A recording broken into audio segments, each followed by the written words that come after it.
ओम शांति। आज परमात्मा के मधुर महावाक्य हैं कि मीठे बच्चे, भिन्न भिन्न युक्तियाँ सामने रख याद की यात्रा पर रहो, क्योंकि परमात्मा की याद हम आत्माओं को सतोप्रधान बनाती है, आत्मा में शक्ति भरती है, आत्मा का शुद्धिकरण करती है। इसलिए परमात्मा कहते हैं कि अलग अलग युक्तियाँ रचकर भी भगवान को याद करना है। इस पुरानी दुनिया को भूल अपने स्वीट होम अर्थात परम धाम शांति धाम को याद करना है और नई दुनिया को याद करना है, जो स्वर्णिम प्रभात आने वाला है, सतयुगी संसार आने वाला है, जिसकी स्थापना स्वयं भगवान कर रहे हैं, तो उसे याद करना है। दूसरी पॉइंट में परमात्मा ने प्रश्न पूछा कि कौन सी एक्ट अथवा पुरुषार्थ अभी ही चलता है, सारे कल्प में फिर नहीं चलता।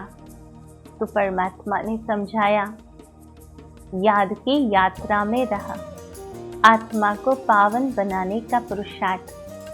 सारे कल्प में न हमें कोई सिखाता है कि आत्मा को शुद्ध कैसे किया जाए, और ना ही परमात्मा आते हैं जो आकर के हमको शिक्षा प्रदान करे।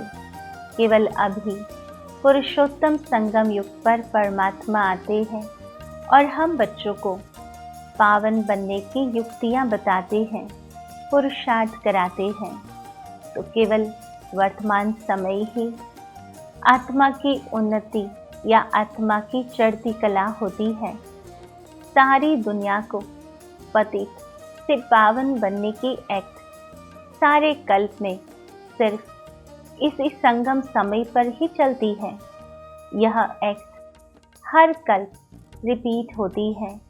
जिससे पहले भी समझाया था, ये 5000 वर्ष का चक्र जो एक फिल्म की माफिक रिपीट होता है। जैसे हम कोई फिल्म 12 से 3 के शो में देखें या 3 से 6 के शो में देखें, तो वही दिल रिपीट होती है। उसी प्रकार ये 5000 वर्ष की रील हर 5000 वर्ष के बाद पुनरावृत्त होती है।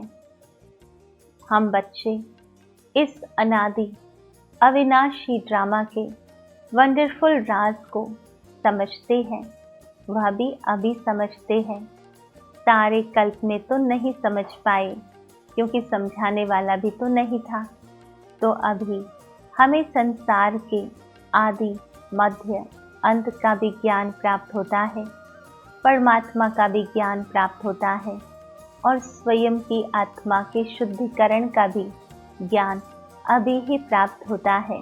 तीसरी पॉइंट में परमात्मा ने हम बच्चों को समझाया कि बुद्धि में रहे, अब हमारे लिए नई दुनिया स्थापन हो रही है। यह दुख की पुरानी दुनिया खत्म हुई की हुई, अर्थात अभी बहुत कम समय बाकी है जहाँ परिवर्तन होना है। यह संसार सुखमय बन जाएगा। यह संसार जिसमें प्रेम, शांति, आनंद होगा, पारस्परिक स्नेह होगा, हर संबंध सुखकारी होगा, तन तंदुरुस्त होगा, मन शांत होगा, अकिचार धन होगा। तो ऐसा संसार कुछ ही समय में आने वाला है।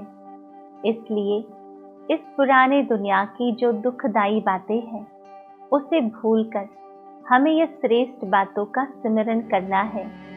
यह दुनिया बिल्कुल पसंद नहीं आनी चाहिए। साथ साथ जैसे बाबा ने अपना सब कुछ एक्सचेंज कर दिया, पिताश्री ब्रह्मा की बात है कि जिन्होंने अपना सर्वस्व समर्पित कर दिया इस ईश्वरीय कार्य में। और एक्सचेंज इसलिए कहा कि अभी जो भी हम ईश्वरीय कार्य में समर्पित करते हैं, उसके रिटर्न में परमात्मा हमको वह सारी चीजें फर्स्ट क्लास देते हैं। जब दिवाली आती है तो लोग एक्सचेंज ऑफर रखते हैं कि पुराना दो और नया मान लो। उसी प्रकार परमात्मा का भी यह एक्सचेंज ऑफर है कि हमारा पुराना तन, मन, धन और संबंध, जहाँ दुख है, जहाँ शांति है, जहाँ कंफ्यूजन है, जहाँ बीमारी है, वो सारी चीज़ों को हमें ईश्वरी कार्य में लगाना है और रिटर्न में परमात्मा हमको सबसे श्रेष्ठ चीज़ें देंगे। मन शांत, तन तंदुरुस्त, धन सुखकारी और संबंध स्नेहपूर्ण। तो ये एक्सचेंज ऑफर है परमात्मा की।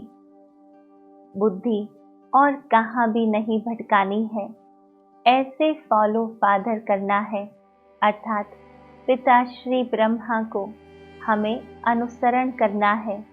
दिल में बस यही चाहना रहे कि हम मनुष्य को देवता बनाने की सेवा करें, इस वैश्यालय को शिवालय बनाएं। यह संसार जहाँ चारों ओर नजर डाले तो हर आत्मा में विकार विद्यमान है। ऐसे संसार को परमात्मा कहते हैं, मैं शिवालय अर्थात शुद्ध पावन बनाने आया हूँ, जहाँ हर आत्मा पावन होगी, प्रकृति पावन होगी। तो हमें ऐसे संसार को याद करना है और परमात्मा के इस कार्य में मददगार बनना है, सेवा करनी है। चौथी पॉइंट में परमात्मा ने वरदान दिया कि मुरली के साज द्वारा माया को सरेंडर कराने वाले मास्टर मुरलीधर भव। परमात्मा यह जो महावाक्य हम बच्चों को रोज सुनाते हैं, यही महावाक्यों को परमात्मा की मुरली कहा जाता है। जब हम ये परमात्मा की मुरली को हर रोज सुनते हैं और दूसरों को सुनाते हैं, स्वयं में धारण करते हैं, तो परमात्मा उन बच्चों को मास्टर मुरलीधर कहते हैं। तो परमात्मा समझाते हैं कि मुरलियाँ तो बहुत सुनी, अब ऐसे मुरलीधर बनो जो माया मुरली के आगे न्यौछावर सरेंडर हो जाए। मुरली के राज का साज अगर सदैव बजाते रहो तो माया सदा के लिए सरेंडर हो जाएगी। माया का मुख्य स्वरूप कारण के रूप में आता है। जब मुरली द्वारा कारण का निवारण मिल जाएगा तो माया सदा के लिए समाप्त हो जाएंगी। बहुत सुंदर परमात्मा ने यह बात समझाई कि माया कारण के रूप में आती है, इसलिए जब भी किसी बात पर हम कारण बताते हैं कि ये बात हमने नहीं की, कारण के ऐसा हुआ, क्योंकि ऐसा हुआ, तो ये सारे कारण वास्तव में माया के कारण है।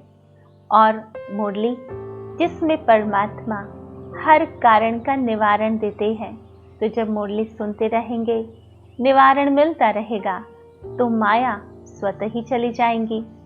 कारण खत्म अर्थात माया खत्म। और पांचवी पॉइंट में परमात्मा ने हम बच्चों को समझाया कि अनुभवी स्वरूप बनो, तो चेहरे से खुश नसीबी की झलक दिखाई देगी। जब हम किसी बात का अनुभव करते हैं तभी तो खुशी मिलती है, ऐसा लगता है कि खजाना मिल गया हो। उसी प्रकार परमात्मा जो ज्ञान सुनाते हैं, आत्मा के जो 7 गुणों का परमात्मा वर्णन करते हैं, उन बातों का हमें अनुभव करना है। जब हम अनुभव करेंगे तो हमें जैसे भरपूरता की फीलिंग आएगी। और जो आत्माएं भरपूर होती है वह बहुत अपने आप को खुश नसीब समझती है, समझते हैं कि हमारे जैसा भाग्यशाली खुश नसीब सारे संसार में कोई नहीं। तो हम कितने भाग्यशाली हैं जो परमात्मा वर्षे के अधिकारी बन जाते हैं। तो आज विशेष रूप से परमात्मा ने ये 5 बातें हम बच्चों को पक्की कराई।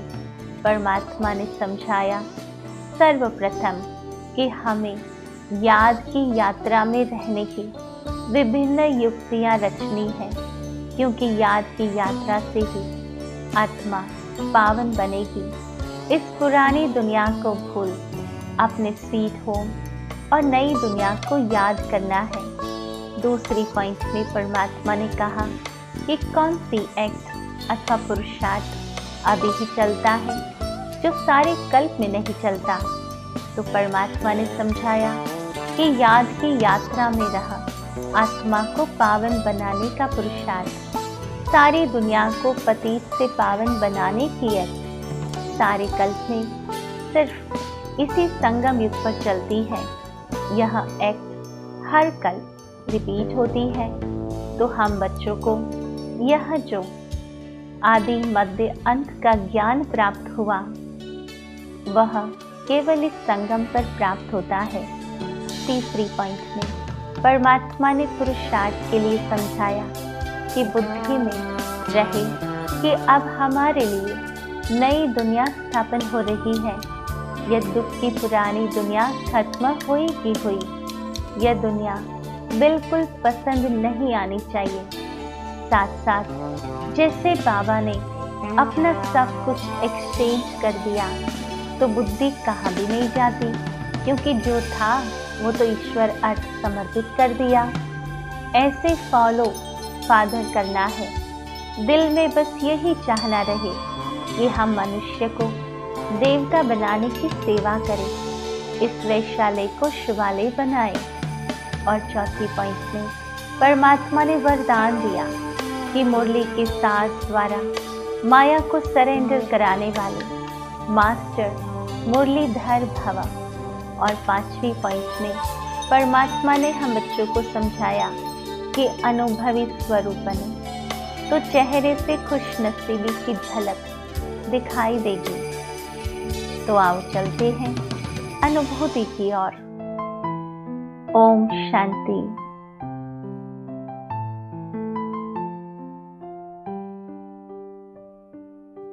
मैं आत्मा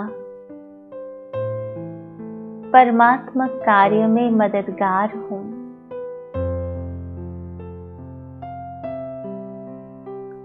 इस संसार को स्वर्णिम संसार बनाने में सर्वप्रथम मैं आत्मा पावन बनती हूँ और साथ साथ समस्त संसार में पवित्र वाइब्रेशंस फैलाती हूँ।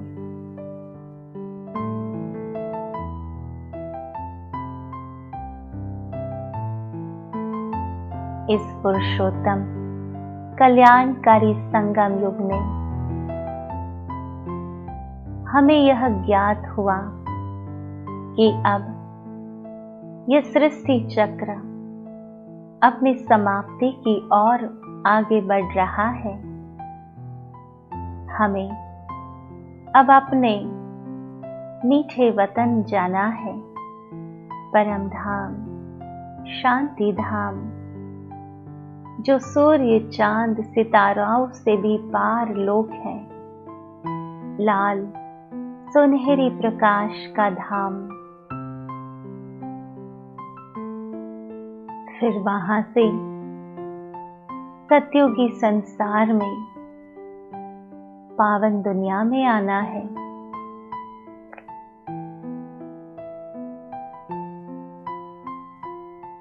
वर्तमान समय मेरा सब कुछ मैं ईश्वर अर्थ समर्पित करती हूँ।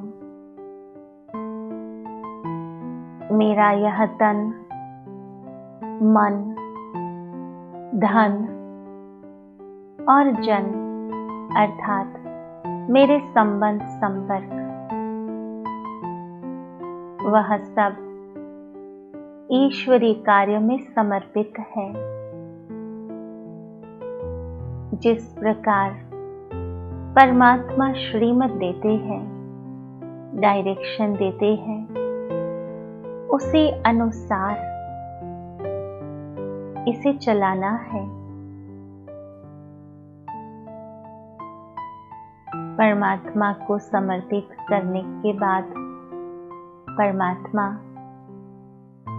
एक्सचेंज में मुझे तंदुरुस्त तन प्रदान करते हैं, शांत एकाग्र मन देते हैं,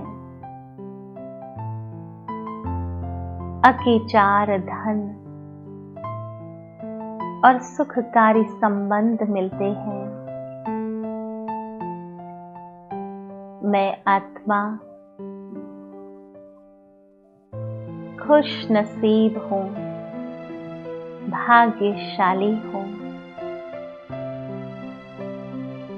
ओम शांति शांति शांति।